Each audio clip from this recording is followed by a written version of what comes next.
Welcome back to the Community Review on Hot 92.3. I'm Josefa Salinas, your host. We're in our series Profiles in Life and Success. We're talking with Mike Jones and his amazing journey of life.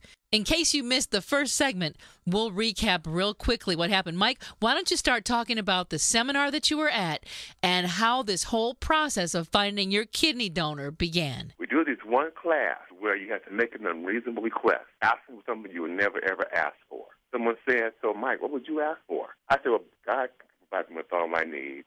I don't really need anything. I'm okay. My colleague said, hey, man, if you ask for a kidney, somebody would give you one. All they can do is tell you no. But I couldn't see myself walking up to a stranger, touching her on her side and said, hey, can I have your kidney? Right. Just couldn't see myself doing that. So the person said, well, what's your blood type? I said, I'm O positive. This lady in the back of the room overheard that. So as I was leaving the class for the day, this woman walked up to me and she went, hey, Mike, I'm O positive.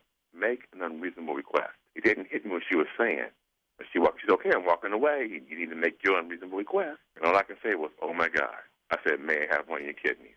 She said, what do I have to do? I said, go to UCLA and get tested. She said, well, I'll go in the morning. The next morning, I'm on the dialysis machine with my laptop and my cell phone making appointments for the day. I get a phone call. She says, hey, Mike, I'm at UCLA. We're going to run these tests. We're going to see what the status quo is, which you know anything in a couple of weeks. I said, okay, fantastic, thank you. 7 weeks go by, I don't hear a thing. 4th of July weekend comes up. She goes, hey, Mike, happy birthday. Happy birthday? My birthday's in May. She goes, no, I'm here at UCLA.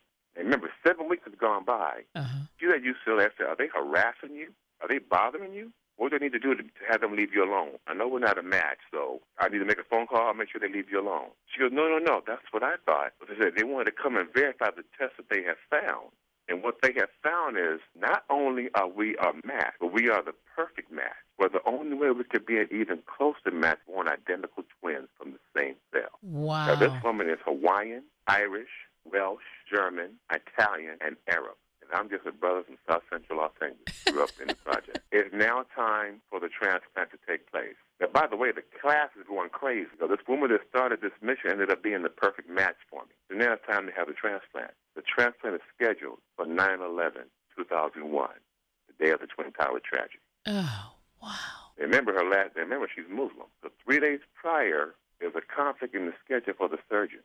So we get to push back 2 weeks. 9/11 happened. Her last name is Abdullah. She's being racially profiled. Can't get on a plane. People are throwing things in her yard. She's a 56-year grandmother of 2 at the time, being harassed like crazy. It gets to her point where her own family is asking her, why even giving a kidney to this black guy? She says, because that's what God told me to do. So with everything going on, with the tensions of 9/11, with the Muslim Christian thing all going on, all this negative energy going on, 2 weeks to the day, you have a white Muslim woman donating a kidney to this African-American Christian in a Jewish hospital with a German, South African, and Jewish transplant team all coming together to give me this incredible gift of life. Wow. Which killed so many different theories, so many different myths that you can only donate to someone in your family, in your ethnicity, or within your religious group. We killed all that in one fell swoop. The media went ballistic with this. You got all this negative energy going on for 9/11, and here's this Muslim woman giving the gift of life to this Christian man with a multiracial transplant team all coming together to give me this incredible gift of life. What an amazing story. That's a movie.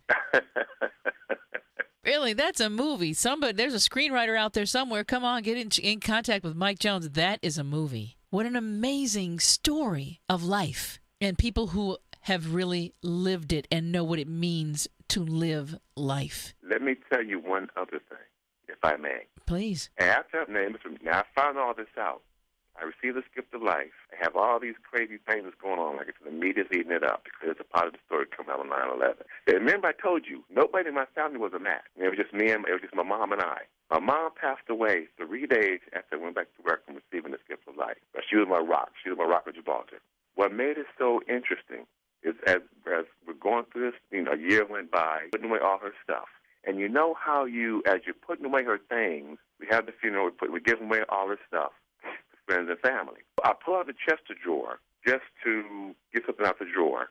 The drawer comes all the way out. And you know how you look behind the drawer? You look behind to make sure nothing fell behind the chest drawer? Uh-huh. I look behind there.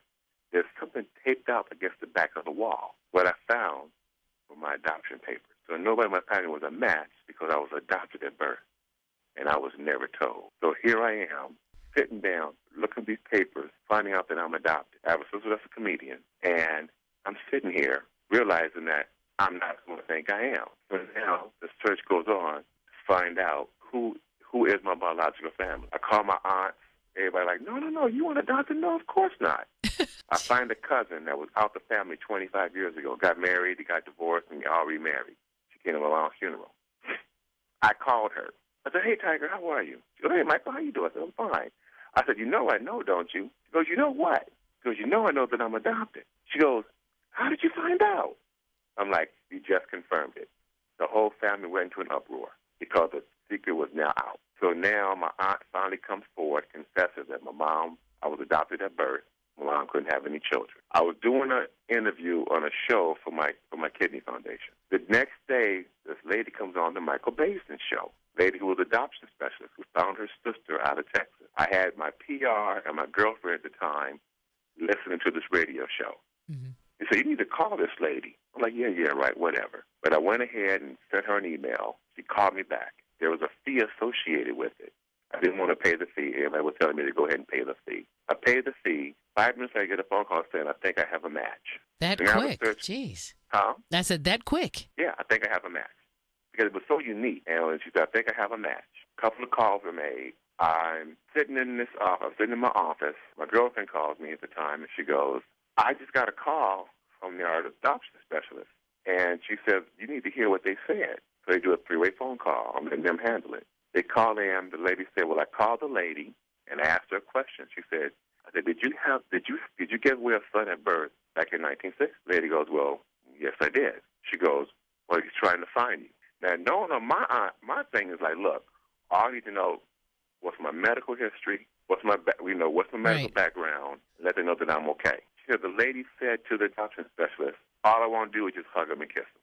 So now you got the adoption specialist screaming, you got my girlfriend screaming, everybody's screaming. So I'm in my office a few minutes later, I'm getting ready to have a softball game. A few minutes later, my phone rings. A lady goes, Michael? I'm like, yes. She goes, Michael Jones? Well, yes. She goes, my name is Margie Bordeaux, and I'm your mama. Naturally, I'm in silence. I find out that I have 8 siblings. She lives in Houston, Texas. In the middle of all this, I'm at my softball game. My girlfriend is there. She says, Michael, your dad's on the phone. I have a dad that's here in California. So I found out I have 8 siblings. I have 5 brothers and 3 sisters. Wow. And I met them all in 2007 at a family reunion in Houston, Texas. So I received this incredible gift of life, and now I've turned around and I'm a biological family. And I found out I'm the third of 3 boys with the same mom and dad. And I was given away at birth because my mom and dad could not find a job when she was pregnant with me here in California. And the family that adopted me was in need. One was looking for a son. And I was that son that was adopted and raised as their own. So it just got more and more. This whole domino thing just really kept rolling over. Met my 2 brothers. You know, I'm an avid softball player. My brother's an avid softball player and a firefighter in Houston. My mom's a retired nurse who's also a softball player. So this gift of life has gone full circle to where I received this incredible gift and from my biological family all in one fell swoop. And who would have thought? What an amazing... You must just wake up with a big smile on your face every day. I know that feeling. I had a brain tumor about 5 years ago, and so I know what it's like to wake up and smile every morning. Oh, my goodness. Well, congratulations. What an amazing story. And then now you've started this One Miracle Celebration of Life Foundation. Tell me what the foundation does and what you've got going on. Okay, well, like I said, after I experienced my experience trying to understand what this whole kidney disease was all about, my thing was, what I want to do is give back to my community and make sure that no one else has to go through what I had to go through. So when I launched my One Miracle Celebration of Life Foundation, it was all about raising awareness about kidney disease, especially from a patient's perspective, and be able to educate our community. You have even though the United States African American make up 12% of the U.S. population, 35% of our kidney patients are African American, and another 22% are Hispanic. And the thing is, we are the ones that are the most affected, yet the least educated. And what I want to do is be able to give back and share that awareness with all others involved. So when I talk to these kidney patients of all different ethnicities, I make sure that they know that there are choices. You don't have to be stuck up in the system, because a lot of these doctors keep you on dialysis because you don't know any better. And you feel that you have this illness, and all you can do is just say what the doctor says and take the guide what the doctor says is gospel. I'm here to tell you, no. This is what they're not telling you. You need to educate yourself, make a conscious decision that you can have control of your own life. And what I want to do is give back and raise that awareness. And that's what I do through my foundation. Now, usually what I do every year is I have a concert. Because my foundation is a nonprofit. I have a concert every year, and this year is a very special year for me because it's my 10-year anniversary of my transplant. I'm going to have a jazz concert in Los Angeles. That's going to be the biggest and baddest thing you ever did see. I'm going to dedicate the doctors in my community that have made a difference in our lives. I'm going to have that transplant team, the German, South African and German transplant team. They helped save my life. I'm going to have my kidney donor, Flannery, from Cincinnati. This is going to be a celebration of life 10 years later. Because what I want to do is to raise that awareness and let people know that you have choices, you have opportunities to give back.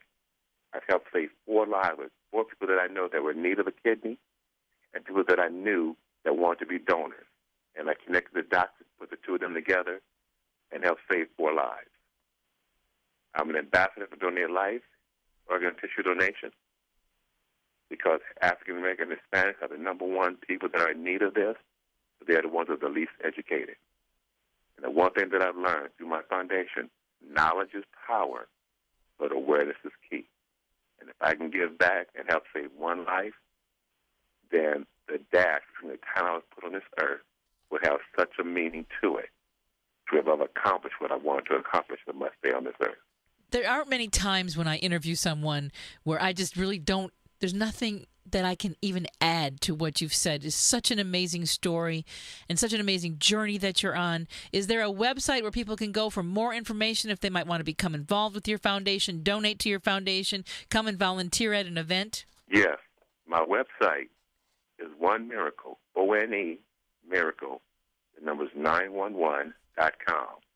That's O-N-E, Miracle, 911.com. You can email me at Mike at onemiracle911.com, or even give me a phone call, 310-266-4238. Now, go to my website. You can click on me to Facebook. You can become my friend on Facebook. I have a link for Twitter. You can follow me what I'm doing in the community.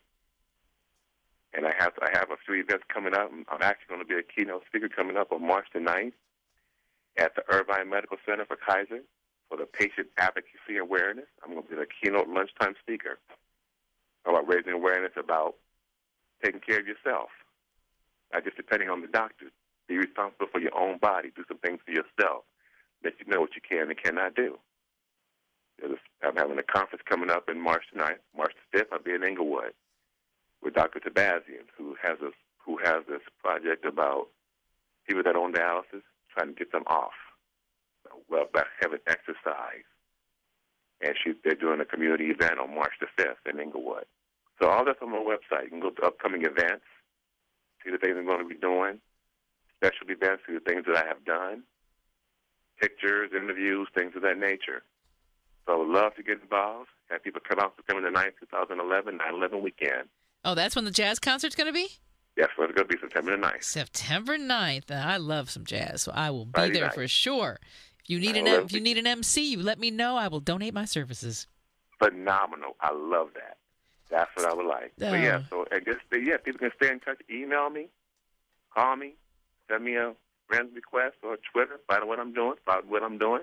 Or maybe somebody wants to be a donor. Maybe somebody wants to be a donor. That's even better. So I know a gang of folks that are in need of the gift of life. Very You're a good. kidney patient. You know other kidney patients that's in need of that kidney. We've got a gentleman called me this morning that heard me speak a couple weeks ago that was just blown away and just wanted to know how I could better educate him. And we had a good conversation this morning. And he's just like, well, I didn't know this. I didn't know. And the way the healthcare system is, and these doctors getting fat off the people that do these dialysis, a lot of information is not shared. Right. So my thing, hey, call me the Mythbuster. The Mythbuster. There you go.